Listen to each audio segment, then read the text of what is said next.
नमस्कार। आज हम अपना CHSL का जो नोवा मॉक टेस्ट है उसके मैथ्स के सॉल्यूशंस देखेंगे, किस प्रकार से करने थे इन क्वेश्चंस को। इस क्वेश्चन पेपर को पहले हमने अपनी क्लास में मॉक टेस्ट के रूप में दिया और अब हम इसकी जो एक्सप्लेनेशन है आपके सामने देख रखेंगे। किन क्वेश्चंस में ट्रिक लगनी थी, कहाँ पर आपको आइडेंटिटीज पता होनी चाहिए, फॉर्मूलेस पता होने चाहिए और कहाँ पर कंसेप्ट काम आते हैं। तो चलिए शुरू करते हैं आज का mock test.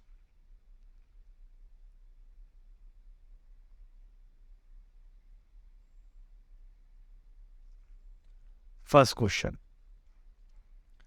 speed of stream is 4 km per hour and the speed of boat is 11 km per hour.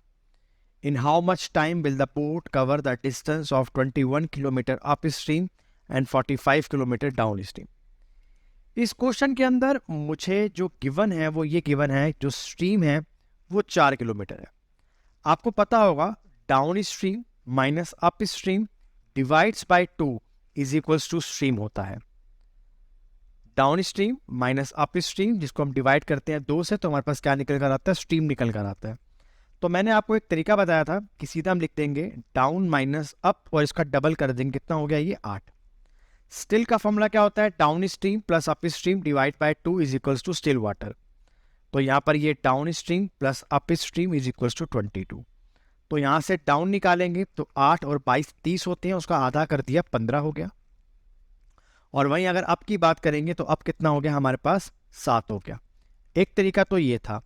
एक तरीका हमने आपको और बताया था कि अगर आपको स्ट्रीम दे रखी हो और आपको स्टिल वाटर दे रखा हो तो आप कुछ नहीं करेंगे, डाउन के लिए आप इन दोनों को ऐड कर देंगे, 4 और 11 15, और माइनस कर देंगे अप निकालने के लिए, वो आ गया हमारे पास 7। तो ये एग्जैक्ट तरीका होता है। तो पेपर में हम फॉर्मूला इस्तेमाल नहीं करते, हम पेपर में डायरेक्ट करते हैं कि हमारे पास डाउन जो है वो आ गया 15 और जो अप आ गया वो हमारे पास कितना आ गया, 7 आ गया। अब मुझे 21 किलोमीटर जाना है अप स्ट्रीम। अप में मेरी चाल है 7 और मुझे जाना है 21, तो मुझे कितने घंटे लगेंगे, यहाँ पर 3 घंटे लगेंगे। यहाँ मुझे 45 किलोमीटर डाउन स्ट्रीम जाना है, मेरी स्पीड 15 है, तो मुझे यहाँ कितने घंटे लगेंगे, 3 घंटे लगेंगे। तो टोटल कितने घंटे लग गए, मुझे 6 घंटे लग गए। और इस क्वेश्चन का आंसर आ गया 6 आवर्स। यहाँ पर आपको बेसिक्स पता होना चाहिए था कि down stream minus up stream divides by 2 is equals to stream होता है, down stream plus up stream divides by 2 is equals to still water होता है। ये तो आप कंसेप्ट से करेंगे, नहीं तो आप सीधा अगर आपको स्ट्रीम दे रखा हो स्टिल दे रखा हो तो डाउन निकालने के लिए दोनों को ऐड कर दीजिए और अप निकालने के लिए दोनों को माइनस कर दीजिए, और जो क्वेश्चन पूछा गया वो आप बता सकते हैं। नेक्स्ट क्वेश्चन है हमारे पास सिंपल इंटरेस्ट चैप्टर से। सिंपल इंटरेस्ट हमें दिया हुआ है 1200 रुपए का एक पर्टिकुलर प्रिंसिपल के ऊपर 3 साल के लिए, और जो रेट ऑफ इंटरेस्ट है वो है 8%। और वो हमसे ये पूछ रहे हैं कि बताइए हमें ट्वाइस द प्रिंसिपल लेना है, जो प्रिंसिपल है उसका 2 गुना लेना है और 10% का रेट ऑफ इंटरेस्ट निकालना है 2 साल के लिए, और कंपाउंड इंटरेस्ट क्या होगा। सबसे पहले अगर आप क्वेश्चन देखेंगे तो इस क्वेश्चन में पास प्रिंसिपल नहीं है, तो प्रिंसिपल निकालने के लिए हम क्या करेंगे, 3 साल के लिए आपको हर वर्ष 8% का ब्याज मिल रहा था आपके प्रिंसिपल के ऊपर।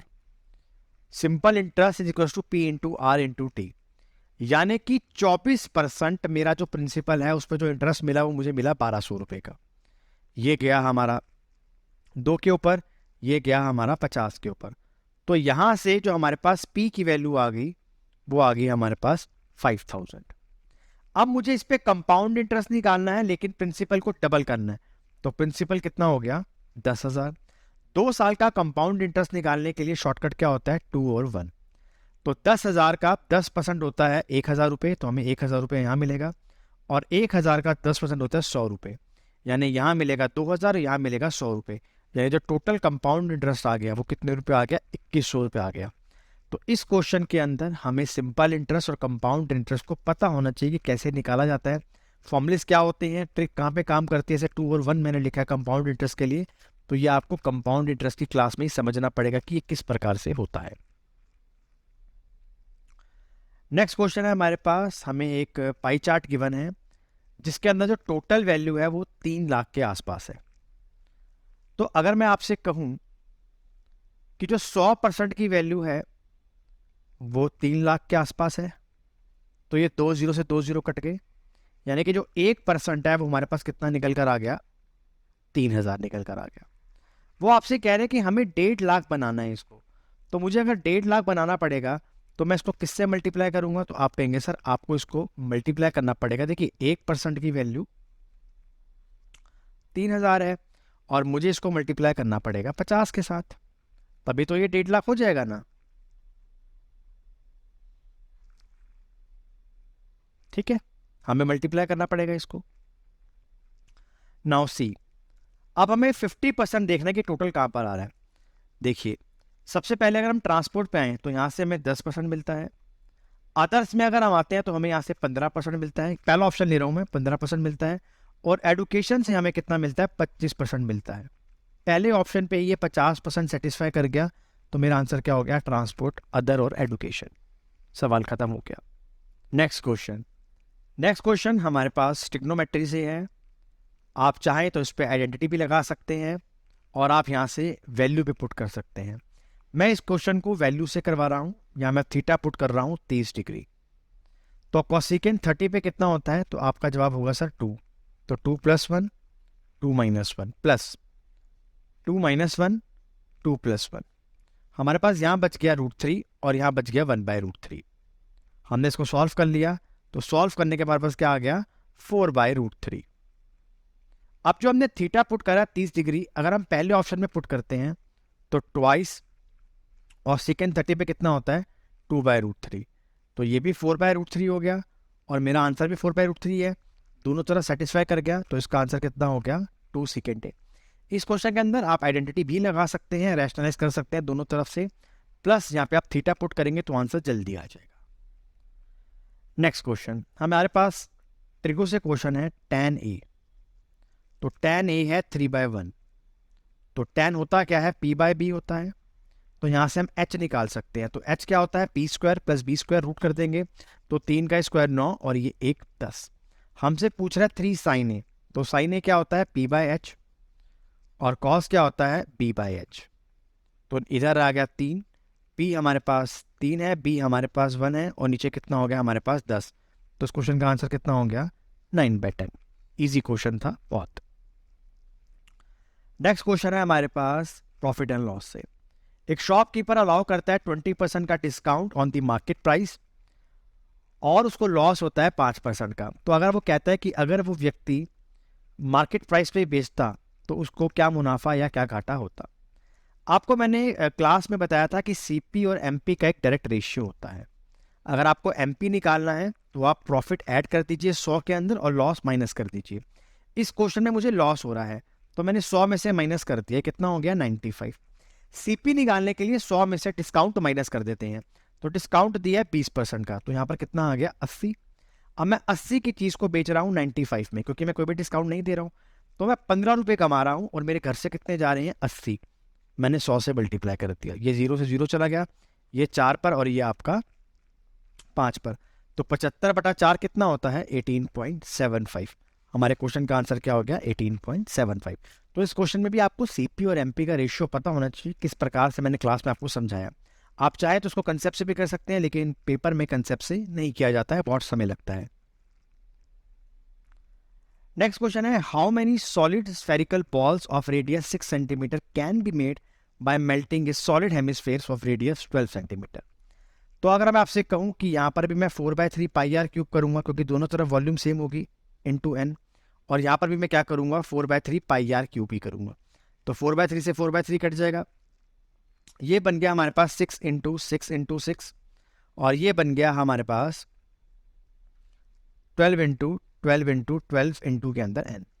तो ये हमारे पास यहाँ से कट जाएगा, तो n की वैल्यू हमारे पास क्या आ गई? 2 का क्यूब, और 2 का क्यूब किसके बराबर होता है? 8 के। यानी कि आप ऐसी 8 बॉल्स यहाँ से क्या कर सकते हैं? बना सकते हैं। इसका राइट आंसर 8 है, 4 नहीं है, वो गलती से ऑप्शन लग गया। Next question 525 + 1235 divided by 247 minus 29 into में 10। बोर्ड मास का नियम लगाएंगे, तो पहले डिवाइड करेंगे, तो ये कितने पर गया? 5 पर गया। तो 525 + 5 माइनस में मल्टीप्लाई करेंगे तो 290। तो 530 माइनस में 290, तो आपका आंसर क्या बच गया यहाँ से? 240। नेक्स्ट क्वेश्चन PQR पार्टनर हैं, इन्वेस्ट करते हैं एक बिजनेस के अंदर, पी इन्वेस्ट करता है 1/5 ऑफ द टोटल इन्वेस्टमेंट, क्यों इन्वेस्ट करता है 1/4 of the total investment, what is the ratio of P Q and R. बहुत ही सरल सा क्वेश्चन है जी, बहुत सरल सवाल है, कुछ भी नहीं है। हमने टोटल इन्वेस्टमेंट मान ली 20 रुपए की, मैंने 20 ही क्यों मानी, देखिए यहाँ पर ये 5 है और नीचे ये 4 है, तो 5 और 4 को मल्टीप्लाई करा 20 आ गया। तो पी कितना इन्वेस्ट करता है, पी इन्वेस्ट करता है 1/5 यानी कि 4 रुपये इन्वेस्ट करेगा, और क्यों इन्वेस्ट करता है 1/4 यानी कि 5 इन्वेस्ट करेगा, और बाकी बचा हुआ कौन इन्वेस्ट करेगा, आर, तो कितने करेगा 11, क्योंकि 4 और 5 9 और 11 20, तो इसका राइट आंसर क्या हो गया 4 5 और 11। नेक्स्ट क्वेश्चन, हमें यहाँ पर स्मॉलेस्ट और लार्जेस्ट में फर्क बताना है। देखिए ये है 5/11, ये है 5/7, ये है 3/8 और ये है 6/13। देखिए सबसे पहले हम निकालते हैं कि सबसे छोटी वैल्यू कौन सी है, तो हम कुछ नहीं करेंगे, हम क्रॉस मल्टीप्लाई करेंगे। 5 को 7 से मल्टीप्लाई करा 35, 5 को 11 से मल्टीप्लाई करा 55, तो 35 छोटा है ना 55 से, 35 छोटा है ना 55 से, तो ये वाली वैल्यू छोटी हो गई। अब हमने 8 को मल्टीप्लाई करा 5 के साथ, मैं रेड कलर से आपको करके दिखा रहा हूं। नेक्स्ट स्टेप, 8 को मल्टीप्लाई करा 5 के साथ 40 और 11 को मल्टीप्लाई करा 3 के साथ 33, तो 33 छोटा है ना 40 से, तो ये वाली वैल्यू छोटी हो गई। अब इन दोनों को मल्टीप्लाई करेंगे, ये हो गया हमारे पास 39 और ये हो गया हमारे पास 48, तो 39 छोटा है ना 48 से, यानी इनमें सबसे छोटी जो आ गई फ्रैक्शन वो आ गई 3/8। कितनी आ गई 3/8 आ गई। अब बड़ी वाली देखेंगे, 7 को मल्टीप्लाई करा 5 के साथ 35, 11 को मल्टीप्लाई करा 5 के साथ 55, यानी ये वाली फ्रैक्शन बड़ी है। अब बड़ी वाली में बड़ी वाला देखेंगे, ये 5/7 है और ये 6/13 है, हमने इसको लिखा तो ये आया 65, इसको करा तो कितना आया 42, यानी 5/7 बड़ा है। तो लार्जेस्ट है 5/7 और स्मॉलेस्ट है 3/8, इन दोनों का डिफरेंस देखना है हम लोगों को। तो 5/7 माइनस में 3/8, ये हो गया 40 और ये हो गया 21, ये हो गया 19 और नीचे कितना हो गया हमारे पास 56, तो इस क्वेश्चन का राइट आंसर क्या हो गया 19/56। Next question, profit and loss से है, the price of a commodity is decreased by 25% and therefore a household increase the consumption of that commodity by 20 kg। बताइए अगर एक्सपेंडिचर सेम होगा तो इनिशियल क्वांटिटी और न्यू क्वांटिटी क्या होगी। देखिए 25% का मतलब क्या होता है 1/4, यानी कोई चीज़ पहले 4 रुपए की मिली थी तो 3 रुपए की मिलेगी, ये किसकी रेशियो है प्राइस की, तो क्वांटिटी कितनी हो गई 3 और 4, कितने का फर्क आया, तो आप कहेंगे सर 1 किलो का फर्क आया, क्वेश्चन में 20 किलो का फर्क आ रहा है, तो 20 से यहाँ मल्टीप्लाई कर दिया, एक दोनों को मल्टीप्लाई भी करेंगे, तो पहले वो ले रहा था 60 किलो और अब वो कितना ले रहा है 80 किलो, तो उसका जो राइट आंसर हो गया वो हो गया 60 kg।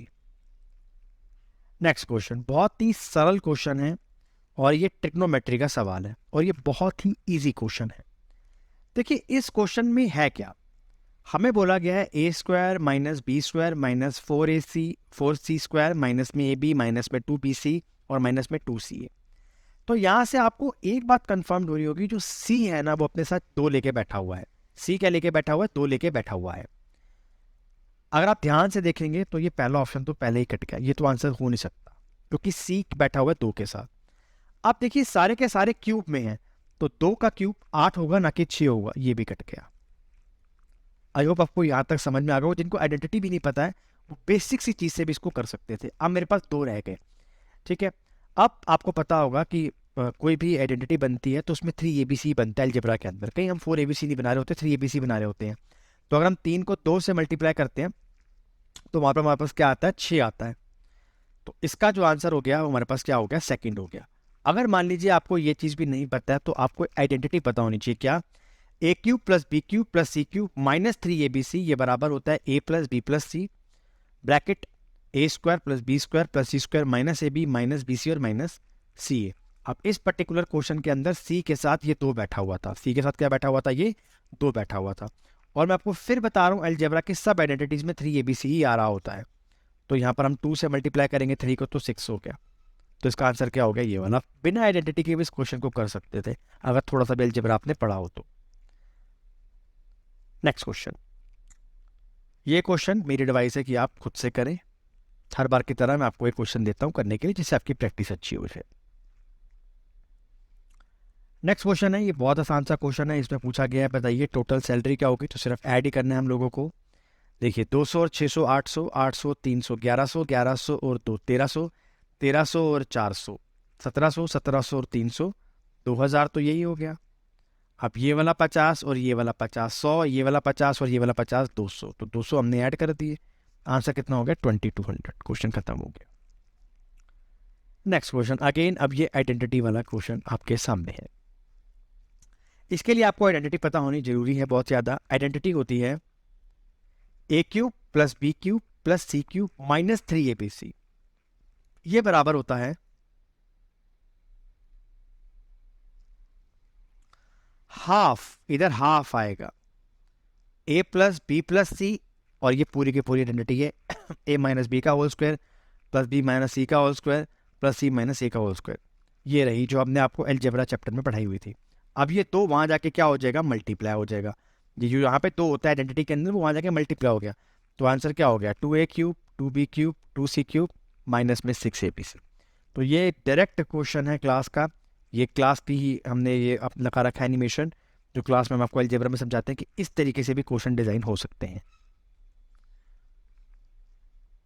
नेक्स्ट क्वेश्चन बहुत आसान सा क्वेश्चन है। हमारे पास एक ट्रायंगल है हमारे पास S T U S T और ये यू।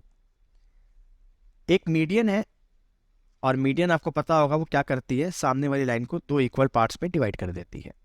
डिवाइड कर दिया उसने। हमसे कहा गया है एस एक्स बराबर है किसके, टी एक्स के, और ये दोनों बराबर हो गई। अब आपको पता होगा कि एक ट्राइंगल का सम होता है 180 डिग्री, लेकिन ये वाला एंगल और ये वाला एंगल क्या होगा, हमारे पास सेम होगा, एंगल सेम होगा। अब दो एंगल अगर सेम है तो 45 45 90 का बनता है ट्राइंगल, तो उसका राइट आंसर क्या हो गया 90 डिग्री। क्या हो गया हमारे पास आंसर इसका 90 डिग्री।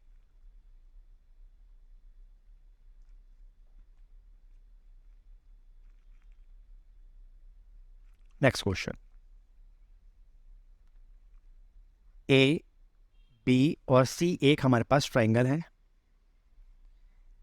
एटी एक मीडियन है और जी उसका सेंटरॉइड है। जहां पर मीडियंस अगर मिलती है उन्हें पॉइंट को सेंटरॉइड कहते हैं। अब ये जो रेशियो होती है ना, ये 2:1 की रेशियो होती है। एक मीडियन जो काटती है वो 2:1 में काटती है। अब ए जी की वैल्यू आपके पास 14 दे रखी है, तो आपने इसको 7 से मल्टीप्लाई करा होगा, तो आपको इसको भी 7 से मल्टीप्लाई करना पड़ेगा।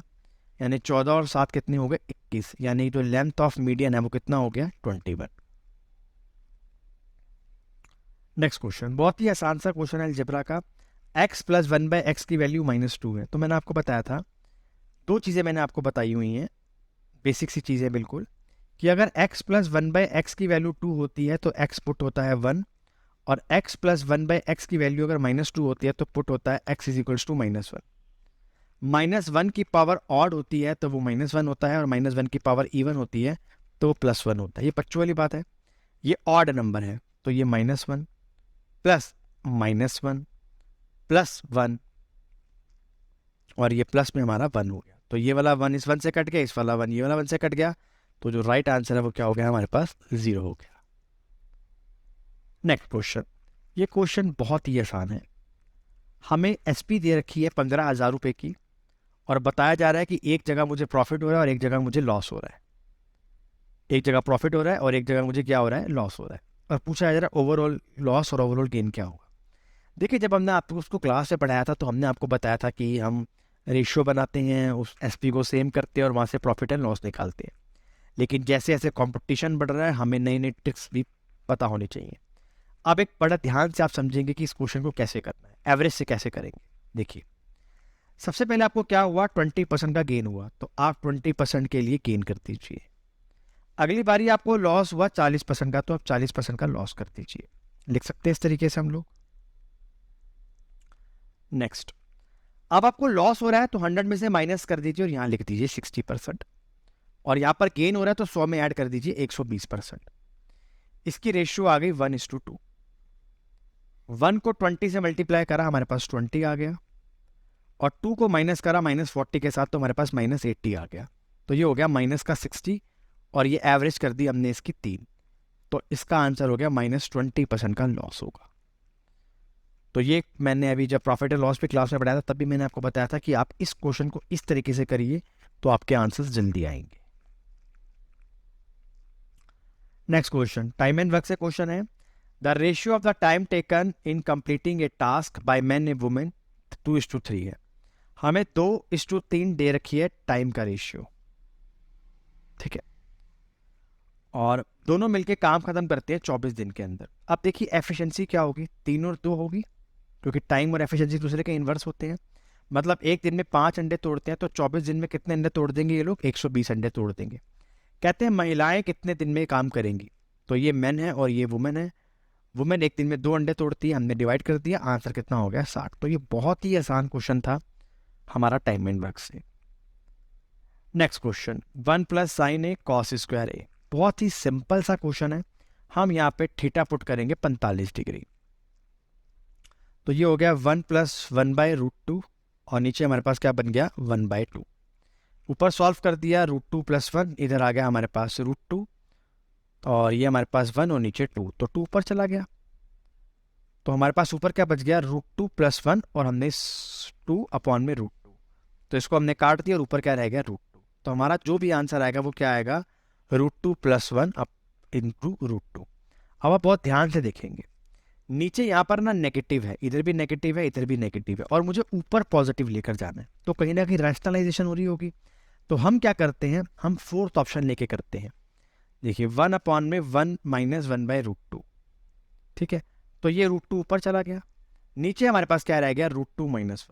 अब देखिए, अब हम यहाँ पे रैशनलाइज कर रहे हैं, √2 + 1 और यहाँ भी √2 + 1। हम यहाँ नहीं कर सकते थे, अगर यहाँ करते तो ऊपर √2 - 1 आ जाता। देखिए ये हो गया a - b, a + b, identity बन गई a² - b², तो दो में से एक गया एक, तो हमारा आंसर क्या बन गया √2 + 1, जो कि RHS और LHS दोनों बराबर हो गए, जिसका राइट आंसर क्या हो गया 4th वन। नेक्स्ट क्वेश्चन, हमारे पास 10 नंबर हैं, 1 2 3 4 5 6 7 8 9 10। हमने 5 नंबर यहाँ तोड़े और 5 नंबर यहाँ तोड़े, और इसकी जो एवरेज है वो हमारे पास कितनी है 16.5 है। तो ये रही होगी 16, ये 15, ये 14, ये 13 और ये 12 और ये 17। इसका काम नहीं है, लेकिन मैं आपको बता रहा हूँ, ये 18, ये 19, ये 20 और ये 21, का वो काम नहीं है, लेकिन मैं आपको वैसे बता रहा हूँ कि हमने आपको एवरेज पढ़ाया हुआ किस तरीके से, कि शॉर्टकट से कैसे किया जाता है। अब हमें पहले 3 का एवरेज बताना है, तो पहले 3 तो यही नंबर होंगे, और मैंने आपको बताया हुआ है कि जो बीच वाला नंबर होता है वही क्या होता है, इसकी एवरेज होता है। तो इस क्वेश्चन का आंसर क्या हो गया 13 हो गया। एक चीज़ ध्यान से आप समझिएगा कि जो हम ये क्वेश्चंस कर रहे हैं, ये सब जो स्टूडेंट्स हैं वो बेसिक अपना ख़त्म कर चुके हैं। हम पेपर आपको करना दिखा रहे हैं कि पेपर कैसे सॉल्व किया जा सकता है, 15 मिनट के अंदर आपको 25 सवाल कैसे करने हैं। तो इसके अंदर हम कंसेप्ट आपको नहीं समझा रहे हैं, तो कंसेप्ट के लिए आपको हमारी बेसिक क्लास की जो वीडियोस है वो देखनी पड़ेंगी। नेक्स्ट क्वेश्चन, अब ये क्वेश्चन लगातार पेपर में आई जा रहा है, डायरेक्ट कॉमन टेंजेंट पूछा जा रहा है। तो आपको पता ही होगा कि डायरेक्ट कॉमन टेंजेंट कैसे निकलती है, डिस्टेंस बिटवीन दी सेंटर का स्क्वायर माइनस में R2 - R1 का स्क्वायर। तो बार बार ये क्वेश्चन पेपर में आ रहा है। 17 का स्क्वायर होता है 289 और माइनस कर दिए 64, ये बन गया 225 और 225 बाहर देके कितना जाएगा 15। तो ये क्वेश्चन अब आपका गलत नहीं होना चाहिए, क्योंकि क्वेश्चन बार बार आ रहा है। नेक्स्ट क्वेश्चन, मीडियन दे रखी है इक्विलेटरल ट्रायंगल की 15√3। अब आपको एक पॉइंट यहाँ से समझना पड़ेगा, इक्विलेटरल ट्रायंगल के अंदर जो हाइट होती है ना वही मीडियन होती है, जो हाइट होती है वही मीडियन होती है। इक्विलेटरल ट्रायंगल की जो हाइट होती है वो होती है a × √3/2, और यही मीडियन है और यही हाइट है, और ये कितने गिवन है हमारे को 15√3। तो √3 से √3 काट दिया तो a की वैल्यू कितनी हो गई 30, जो कि आपसे पूछा गया था। तो आपको इसमें पता होना चाहिए था कि जो इक्विलेटरल ट्रायंगल होता है उसमें मीडियन ही हाइट होती है, और हाइट कितनी होती है √3/2 × a। नेक्स्ट क्वेश्चन, अगेन ये क्वेश्चन भी आप लोग खुद से करेंगे, हिस्टोग्राम का क्वेश्चन है। 2 क्वेश्चन मैं आपको हर बार देता हूँ, हिस्टोग्राम और पाई चार्ट वाले।